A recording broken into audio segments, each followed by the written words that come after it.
there is a trial transcript buried inside the Louisiana State Archives, one that courthouse officials in Iberville Parish quietly reclassified as administrative waste sometime around 1901. The document runs to over 400 handwritten pages. It concerns a woman whose name does not appear in any plantation ledger, any church registry, or any county census between the years 1845 and 1869. Not a single record acknowledges her existence during those 24 years. And yet, when the trial finally began in the autumn of 1869, 23 people, freedmen, former overseers, a parish judge, and 2 members of one of Louisiana's most respected Creole families, all testified under oath about the same woman. They described the same face, the same voice, the same specific gestures. A woman who, according to every official record of Magnolia Crest Plantation, had never existed at all. Historians who have examined the surviving fragments of that transcript describe the experience as deeply unsettling.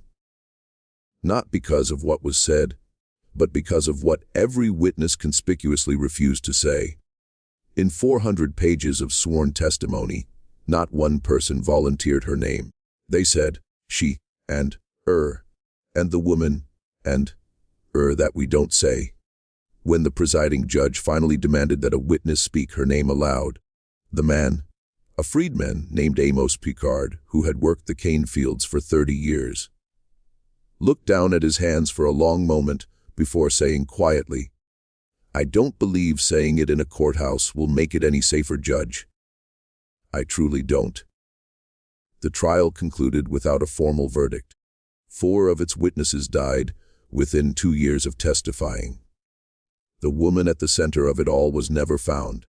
Before we continue with the story of Magnolia Crest and the woman whose name nobody would speak, if you've never been to this channel before, welcome. Here at Liturgy of Fear, we go deep into the forgotten corners of American history. The stories that got buried, reclassified, or simply never told. If this is your kind of content, subscribe and hit that notification bell so you never miss one. And drop a comment right now telling us where you're listening from. What state? What city? We love knowing who's gathered around this particular fire. Now let's go back to Louisiana. It was the kind of autumn that only exists in the lower parishes of Louisiana. The air still thick and warm, well into October. The cane fields tasseling out golden along the river road, the Mississippi sluggish and pewter, colored under skies that couldn't decide between rain and haze. The year was 1869, and the world that had organized Magnolia Crest Plantation for the previous 4 decades was already gone, replaced by something unfamiliar and unsteady. But to understand what happened in that Iberville Parish courtroom, you have to go back much further than 1869. You have to go back to a particular Wednesday morning in March of 1845, when a woman arrived at Magnolia Crest for the first time, and the silence around her began. Magnolia Crest sat 11 miles south of Plaquemine on the west bank of the Mississippi, and it had been in the Fontenot family since 1802.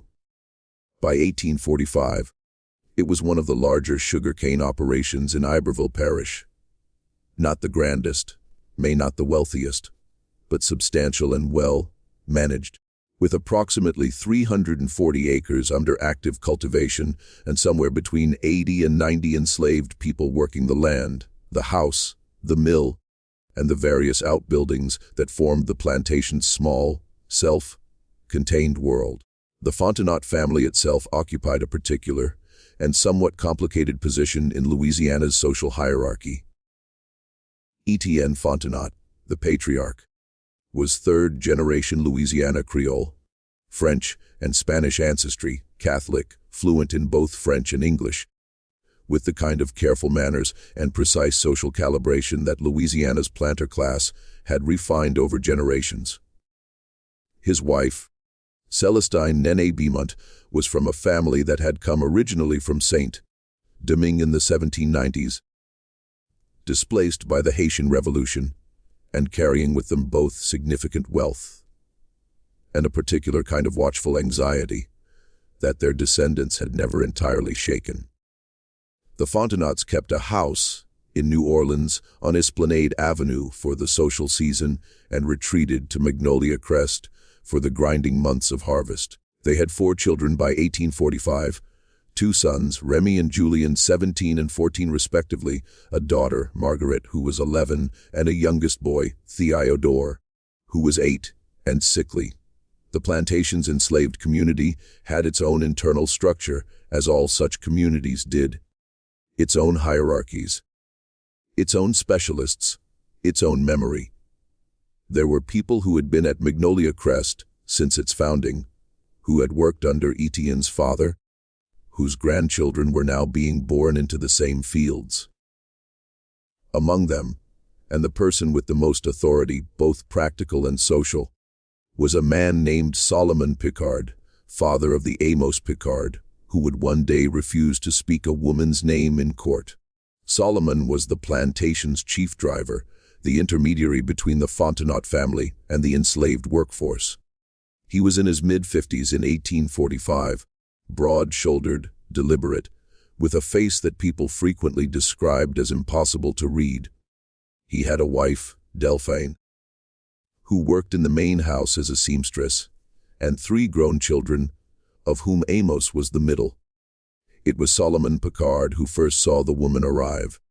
He described it later in a private account that his son Amos preserved, and that eventually found its way into the partial trial record as an ordinary enough morning disrupt by something he couldn't immediately name. A wagon came up the river road from Plaquemine, driven by a man Solomon didn't recognize, and it stopped at the far edge of the cane fields, rather than coming up to the house. Solomon walked down to meet it as was customary when supplies arrived, and found that it carried no supplies.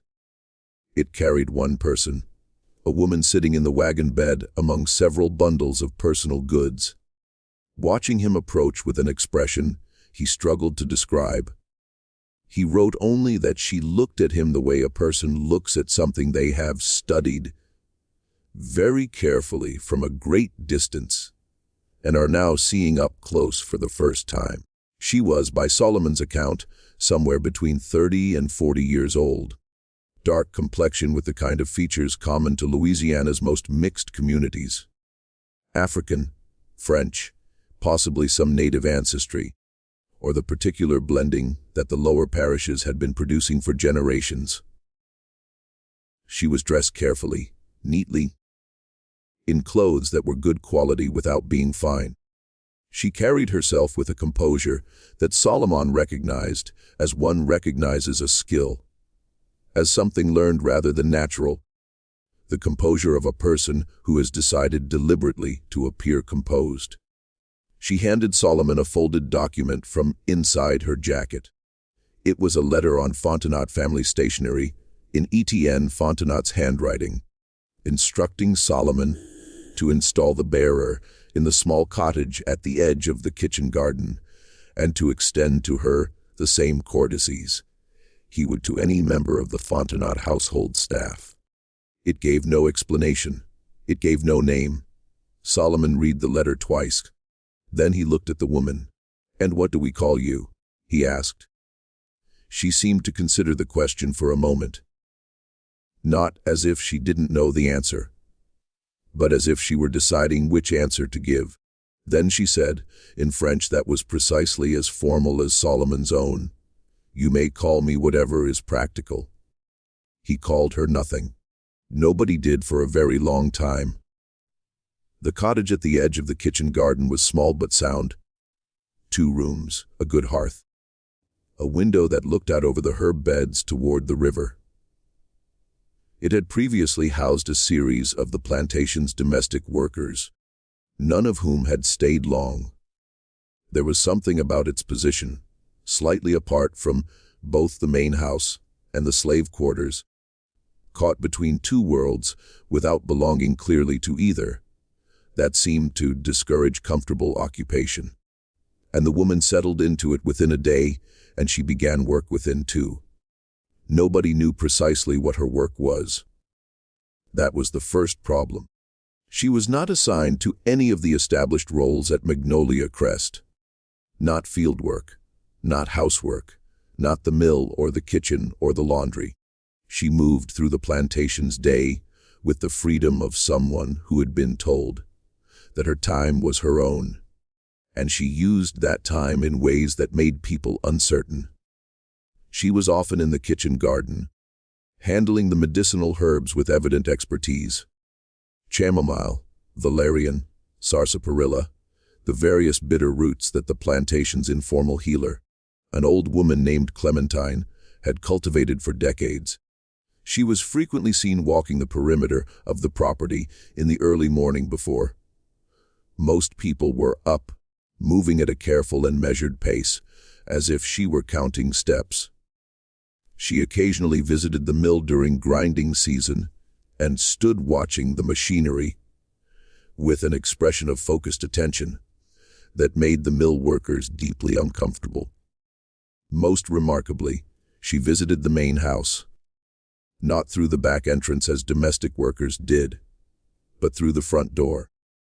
Étienne Fontenot himself opened it for her on at least 2 occasions that Solomon observed, and on neither occasion did Fontenot's expression suggest that this was unusual. Within the enslaved community, the uncertainty about her quickly hardened into wariness. The wariness had several sources. The first was simply the mystery of her origin and status. She was not enslaved. That much was clear from her letter and her movements. But she was not free in the formal sense that white Louisianans recognized. And she was not Creole free-colored in the way that the parish's established community of free people of color was organized. She occupied a category that had no comfortable name. The second source of wariness was more specific.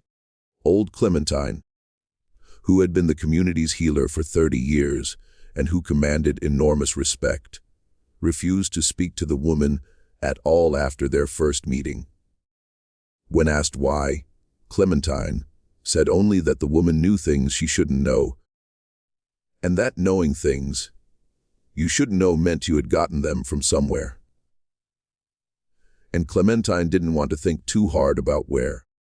The third source of wariness was Théodore, Étienne Fontenot's youngest boy, 8 years old and chronically ill. He'd been failing for most of his short life.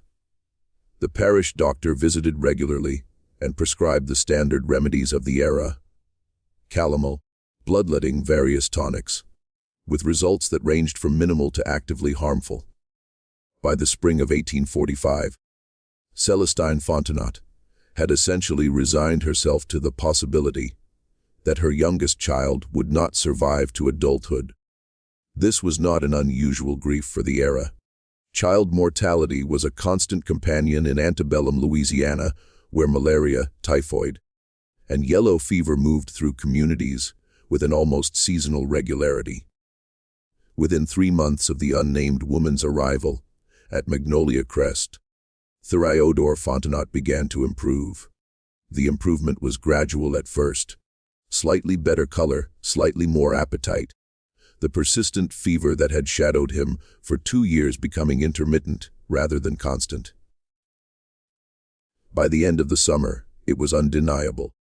By the following spring, the boy who had spent most of his childhood confined to his room was running in the yard.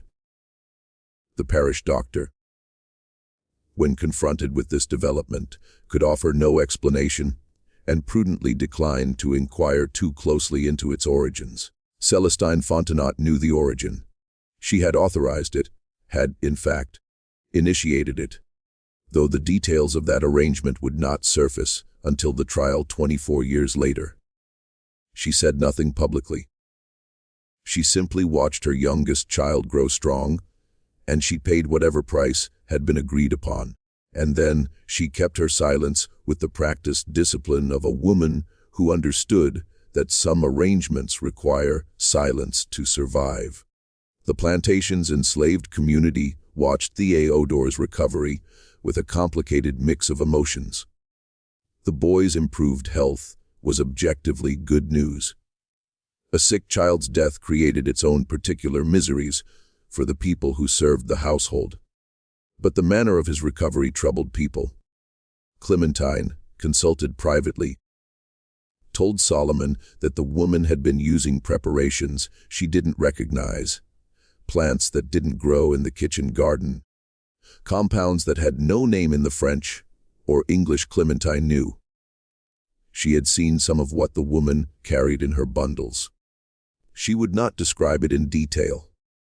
She said simply, "That woman carries knowledge from somewhere far from here, and knowledge that travels far from its home doesn't always arrive clean."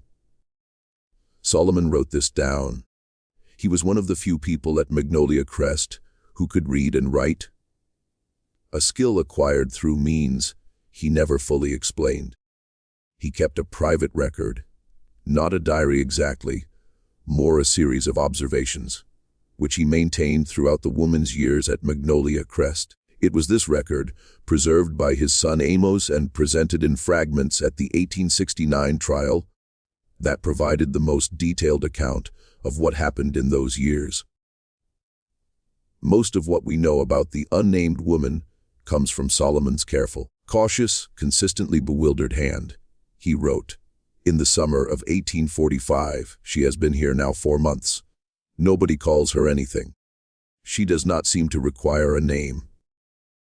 This I find more strange than anything else about her, stranger even than what she did for the boy. A person without a name in a place like this is either very free or very trapped. I cannot determine which she is." The arrangement, if that is the right word for what existed between the unnamed woman and the Fontenot family, endured for the next 19 years. Those 19 years were not static. Louisiana and the nation moved through upheavals that transformed everything. The Mexican War, the crisis over slavery's expansion, the Compromise of 1850, the brutal decade of the 1850s, when the question of the Republic's survival began to feel not theoretical but immediate. And then the war itself, beginning in 1861, tearing through the South with a violence that the men who had started it had badly failed to imagine. Magnolia Crest experienced all of this, and the unnamed woman moved through all of it, and her position shifted in ways that were subtle, but cumulative. In the early years, her role remained undefined. The healer who wasn't officially a healer, the advisor who had no official standing to advise, the woman in the cottage at the edge of the kitchen garden, who was visited by the plantation mistress with a regularity that nobody commented on, because commenting on it would have required acknowledging it. Celestine Fontenot came to the cottage on average twice a week. The visits were never announced and never explained. They lasted between 30 minutes and 2 hours. What was discussed in them, nobody knew. Delphine Picard, Solomon's wife, who worked in the main house and observed Celestine's movements carefully, noted that the mistress always arrived at the cottage with visible tension in her shoulders and jaw, and always left with something released in her face, not exactly peace, but the particular expression of a person who has been given information they needed, even if the information was difficult. The second Fontenot's son, Julian, who was 14 when the woman arrived, developed what Solomon could only describe as an obsession. By the time Julian was in his 20s, he was visiting the cottage himself, less frequently than his mother, but with what appeared to be a different quality of need. Where Celestine came seeking guidance or remedy, or whatever she found there, Julian came seeking something that Solomon, watching from a careful distance, identified as understanding. Julian was the family's intellectual, restless, hungry-minded, perpetually dissatisfied with the explanations he received from the world around him. He read voraciously. He corresponded with men in New Orleans and in France. He was the only member of the Fontenot family who had, from the beginning, treated the unnamed woman as someone worth engaging with directly, asking her questions, and appearing to genuinely listen to the answers. Whether this was appreciation or appropriation, or something more complicated than either, Solomon could not determine. But he noted it. He wrote, "Julian Fontenot treats her as if she is a library he has been given private access to. She allows this. I am not certain she allows it because she chooses to, or because she has no choice. With her, these two things are sometimes difficult to separate." The eldest son, Remy, avoided the unnamed woman with a consistency so deliberate it was itself conspicuous. He was 17 when she arrived, 20 when he took a wife, 24 when he took over management of Magnolia Crest's daily operations from his aging father. By his mid-30s, he was running the plantation with efficient, organized competence, and he behaved toward the cottage at the edge of the kitchen garden as if it did not exist. He routed his movements to avoid passing it. He did not speak the woman's name, but then nobody did. And he managed to convey, through posture and eye movement, and the particular physics of a man who has decided something, that the entire matter was simply not present in his world. Solomon found this more interesting than any other member of the family's response. "A man who avoids something that carefully," he wrote, "knows exactly what he is avoiding." Then came 1853. In the summer of 1853, yellow fever came up the river from New Orleans with the season's first oppressive heat. It moved through Iberville Parish with the efficient brutality of a disease that had been doing this for decades and had optimized its methods. Magnolia Crest was not spared. By August, 11 of the enslaved people were dead. 2 of the Fontenot household staff were dead. The parish doctor had long since stopped visiting individual households and was instead doing triage at the courthouse in Plaquemine, where the bodies were accumulating faster than they could be processed. In September of 1853, Margaret Fontenot, who had been 11 when the unnamed woman arrived, and was now 19 and recently engaged to a planter's son from Pointe-Coupee Parish, developed fever. What happened over the next 3 weeks is documented in 2 sources: a letter from Celestine Fontenot to her sister in New Orleans, which survives in a private collection, and Solomon's private record. The sources agree on the basic sequence of events. Marguerite's fever was severe and progressing.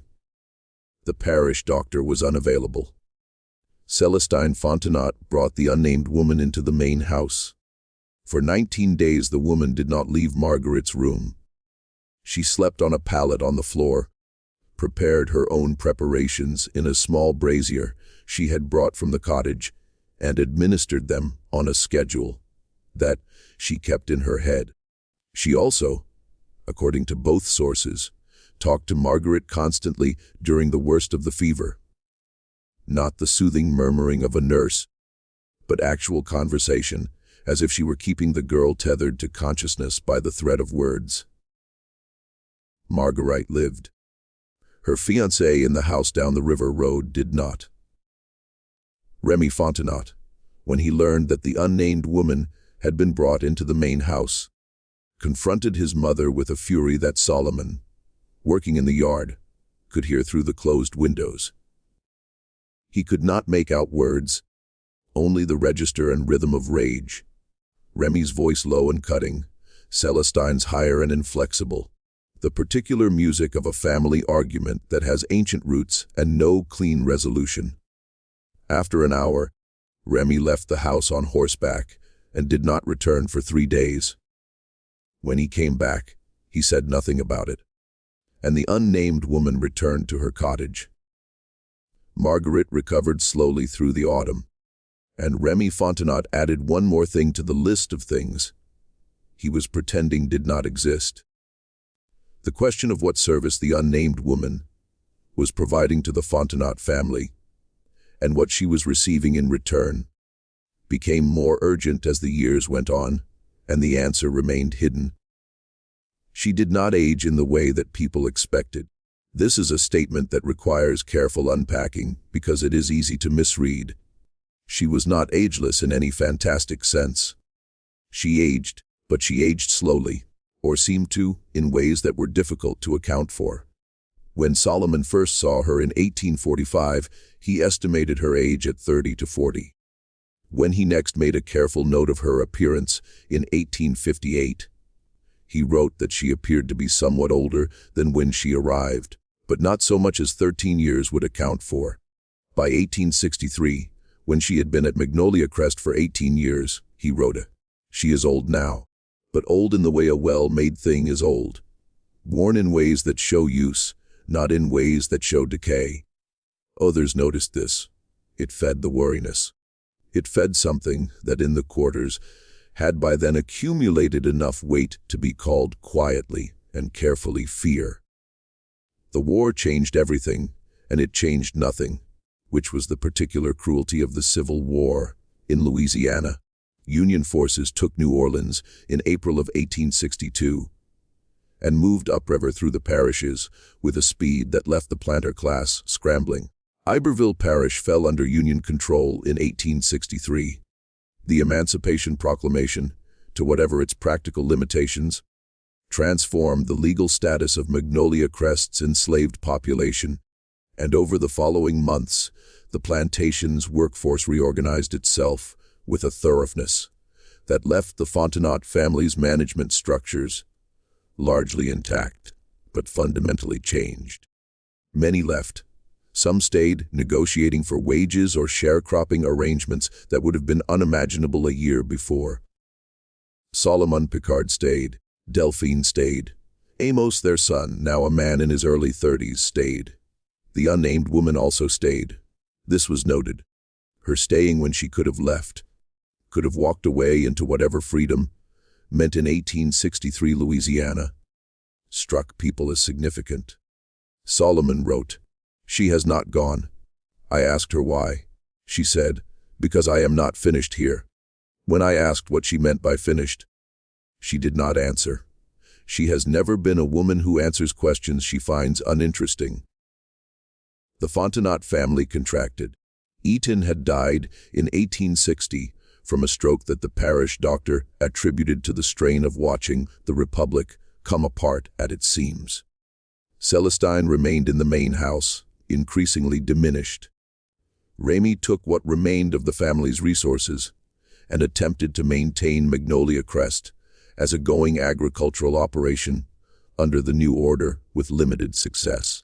Julian had spent the war years in New Orleans, working in some capacity for the Confederate government, and then, after the city fell, apparently making himself useful to the Union administration in ways that his brother found unforgivable. And Margaret was in Natchitoches with her second husband. The first had died in the war's first year, and rarely wrote. It was Julian who came back first in the spring of 1865, and his return immediately complicated everything. Julian Fontenot was 41 years old in 1865, and the war had done to him what it does to men who think too much about the thing they're experiencing, while they're experiencing it. It had made him certain of some things, and uncertain of everything else. He came back to Magnolia Crest with a specific agenda Solomon sensed, though the agenda revealed itself slowly. Julian spent the first weeks of his return re-establishing his relationship with the unnamed woman. He visited the cottage daily, and he brought papers and books and seemed to be asking her questions of a more structured kind than he had in their earlier conversations. Less, "I'm curious about this," and more, "I need to understand this precisely." Solomon observed these visits without being able to hear their content, but he noted Julian's emerging effect, a mixture of urgency and something harder to name. Not quite guilt, not quite desperation, the thing that sits between them. It was during this period that Solomon first began to suspect that the unnamed woman's position at Magnolia Crest was not what it appeared. He had long assumed that she was there, by Etienne Fontenot's arrangement. that the patriarch had brought her for reasons of his own, and that Celestine's subsequent use of her services was a secondary development. But something in Julian's behavior suggested a different possibility. The quality of Julian's engagement with the woman was not that of a man consulting a resource his family had acquired. It was something with older obligations embedded in it, something that predated his father's letter. Solomon wrote in the summer of 1865, "I have begun to think that she was not brought here by old Fontenot. I have begun to think that she came here for her own reasons, and that, whatever arrangement exists between her and this family, she negotiated it herself from a position of choosing, not of being chosen. If this is true, then the question of what she wanted from them, what she has been getting from them for 20 years, becomes the most important question about her, and nobody has answered it. Nobody has even asked it, at least not where I could hear. The question would be asked soon enough, but not by Solomon, and not in any private conversation. In August of 1866, Remy Fontenot's eldest daughter, a girl of 16 named Honorine, disappeared. She vanished on a Tuesday afternoon in the middle of a working week, between the time her mother last saw her after the noon meal and the time the household sat down to supper and noticed her absence. She was not in the house. She was not in the yard. She was not anywhere on the property that a thorough search that evening could locate. The river was dragged. The cane fields were walked. The outbuildings were checked. Nothing. By the following morning, the search had extended to neighboring properties and the river road toward Plaquemine. By the third day, the parish sheriff was involved, but by the end of the first week there was no evidence that Honorine Fontenot had left Magnolia Crest by any conventional means. No one had seen her on the road, no one had seen her on the river, and no personal items beyond the clothes she had been wearing were missing from her room. She was never found. The investigation that followed was cursory by any standard. Honorine was 16, female, and the parish was still in the chaos of reconstruction, with the sheriff's office understaffed and overwhelmed by cases that involved violence, not absence. The working assumption, stated or unstated, was that she had run away, to New Orleans perhaps, or across the river to Baton Rouge, or with a young man whose name nobody knew. Remy Fontenot refused to accept this explanation publicly and barely accepted it privately.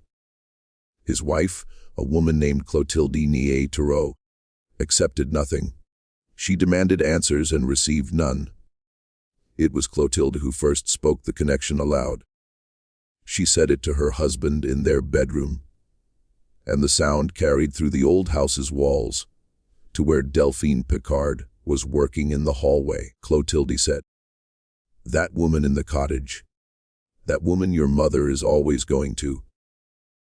I want to know what she has given that family and what she has taken in return. And I want to know now, Remy, because our daughter is gone." Remy's response, according to Delphine's account at the 1869 trial, was a long silence followed by a single sentence. "Clotilde, some things in this house you do not ask about." And Clotilde, who was a Thoreau and had not been raised to accept silence as an answer to anything, said, "Then God help us all, because I will find someone who will ask." She was 3 years ahead of her threat. The asking would come in 1869 in a courthouse in Plaquemine, with a judge and a jury and 23 witnesses and 400 pages of testimony. And at the center of all of it, unchanged, unnamed, waiting, the woman in the cottage. The 3 years between Honorine's disappearance in 1866 and the trial in 1869 were the years in which everything that had been hidden began to pressure its containers. Celestine Fontenot died in the spring of 1867 in her sleep at the age of 71. Her death was not unexpected. She had been failing steadily for 2 years. But its timing, coming less than a year after her granddaughter's disappearance, sharpened certain edges.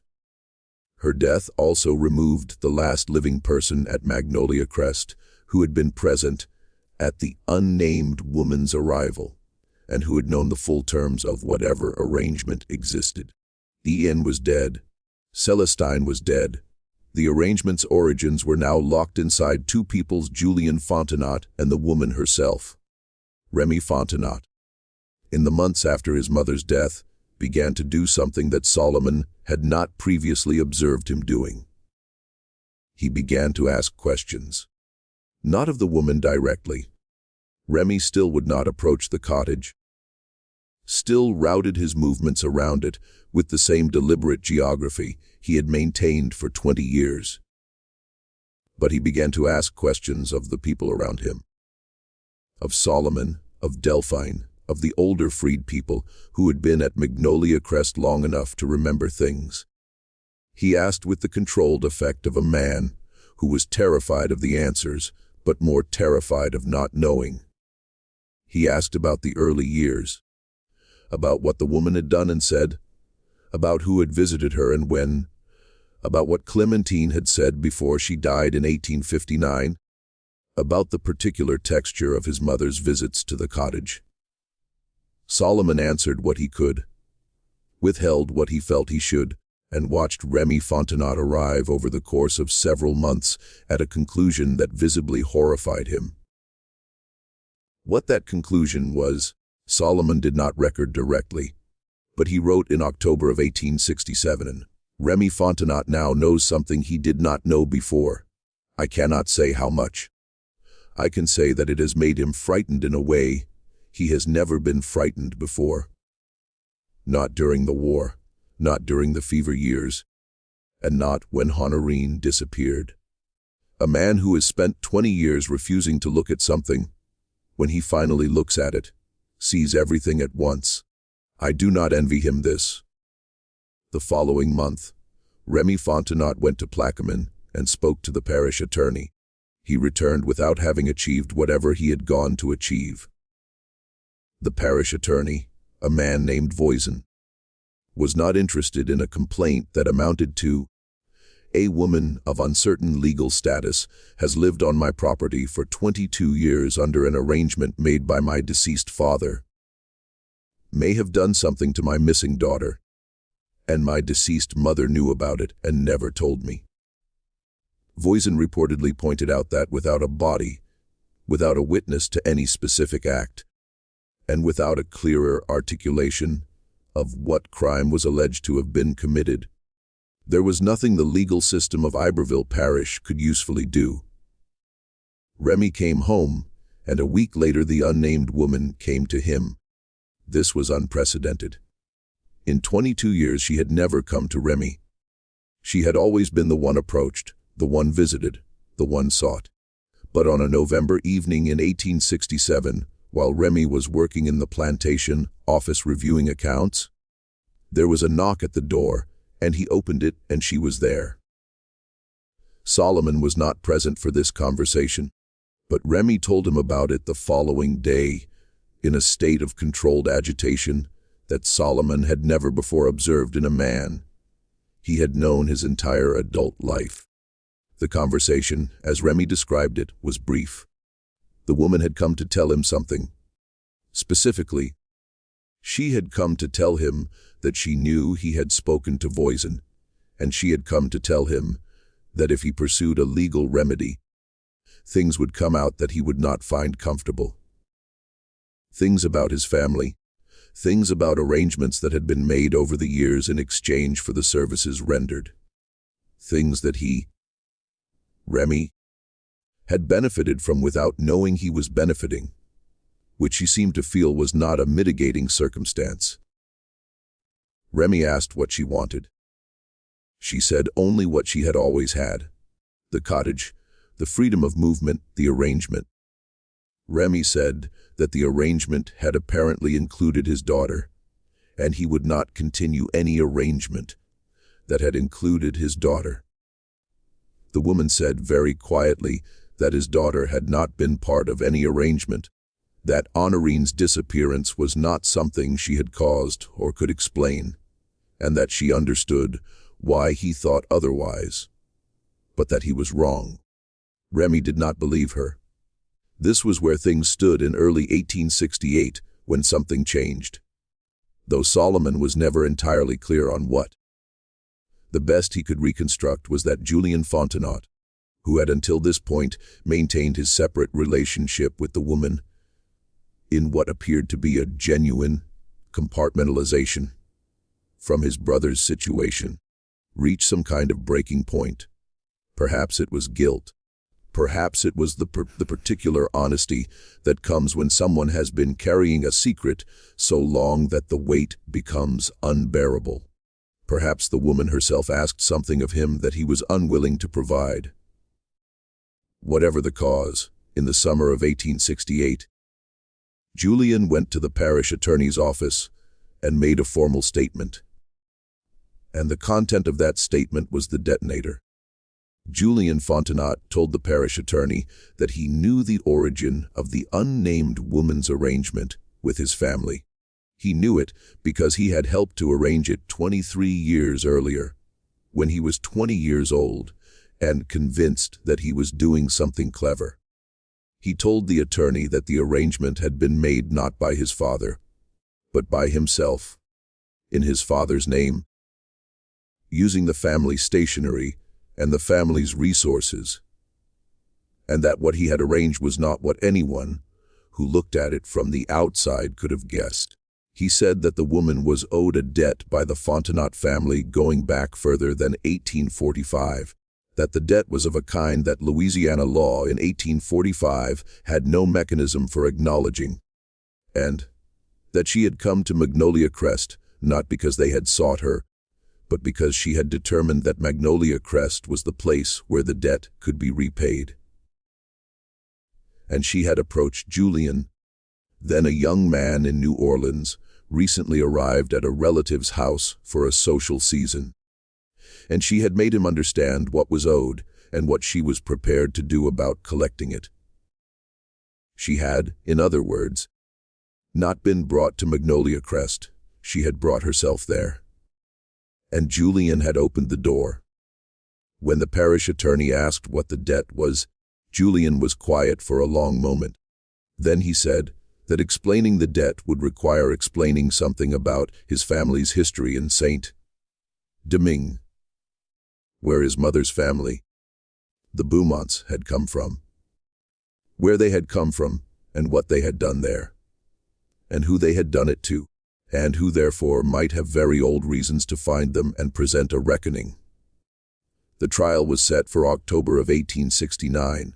The Iberville Parish Courthouse in Plaquemine was not built for spectacle.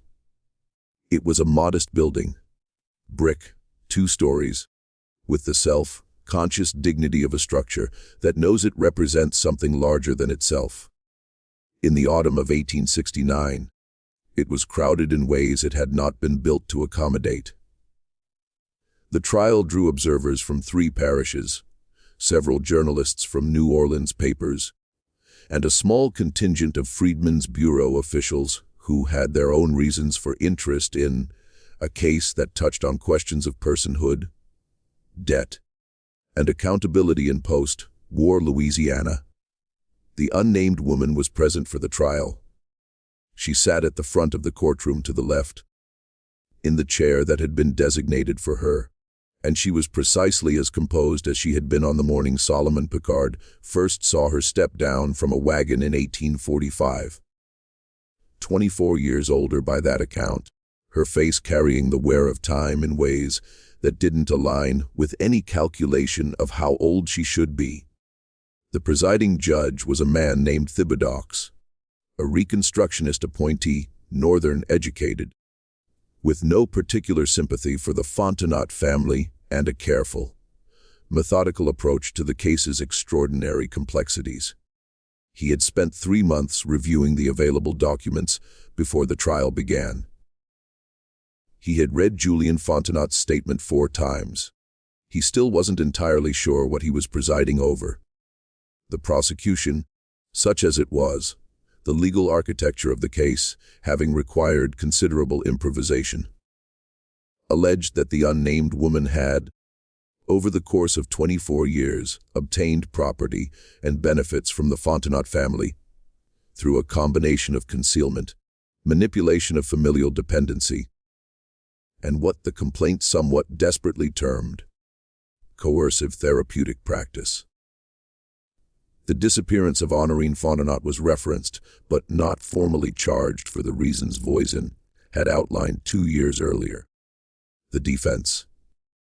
The woman had retained a Creole attorney named Duplessis from New Orleans, who was known for taking cases that others declined, argued that his client had provided legitimate services, freely negotiated for compensation freely given, and that the attempt to characterize those services as criminal was an extension of the same logic that had governed Louisiana's relationship with people like his client for the previous century. The logic that certain people could not legitimately negotiate, could not legitimately be owed, could not legitimately collect. Duplessis was eloquent. Thibodeaux listened to him with evident appreciation, and then the witnesses began. 23 people testified over 9 days, freed people who had known the woman at Magnolia Crest for decades. Former overseers who described her movements and her apparent influence, members of the Fontenot household who spoke carefully about what they had observed in the main house during her visits. Clotilde Fontenot, Remy's wife, testified for 3 hours about Honorine's disappearance and about the conversations she had overheard and the conclusions she had drawn from them. Remy himself testified briefly, reluctantly, with the expression of a man being made to swear to things he would prefer to have forgotten, and Julien Fontenot testified for 6 hours over 2 days, and what he said reshaped the entire case. Julien had inherited from his mother's side fragments of family history that the Beaumonts had brought from Saint-Domingue in the 1790s. The Beaumonts had been among the largest landowners in the north of that island. Now Haiti,